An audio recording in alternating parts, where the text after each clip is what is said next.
মাত্র 2টা আলু দিয়ে কিন্তু আমি এতগুলো নাস্তা বানিয়েছি, আর নাস্তাগুলো খেতে কিন্তু অসম্ভব মজাদার।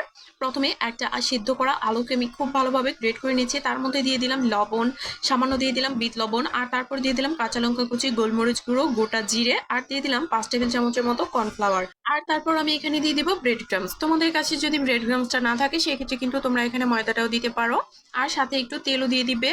আর বোর্ডে নেওয়ার সময় কিন্তু অবশ্যই তেলটা দিতে হবে, তাহলে কিন্তু নাস্তাটা বানানোর পরে উঠাতে পারবে না। দেখতে পাচ্ছ আমি কিন্তু বোর্ডে প্রথমেই তেল লাগিয়ে নিয়েছি, নাস্তাতে একটু লাগিয়েছি, তারপর কিন্তু ঠিক এইভাবে শেপ করে আমি কেটে নিলাম। খুব সহজে কিন্তু কাটিংটা হয়ে গেছে। আর এখন আমি খুবই অল্প আছে এগুলোকে ভেজে নিব। নাস্তাটি কেমন লেগেছে অবশ্যই কমেন্ট করে জানিও, আর একবার হলেও এই নাস্তাটা বাসায় ট্রাই করার অনুরোধ রইল। আর এই নাস্তাটা ভাজতে আমার সময় লেগেছে 8 মিনিট, তোমাদের কিন্তু একটু কম বেশি লাগতে পারে।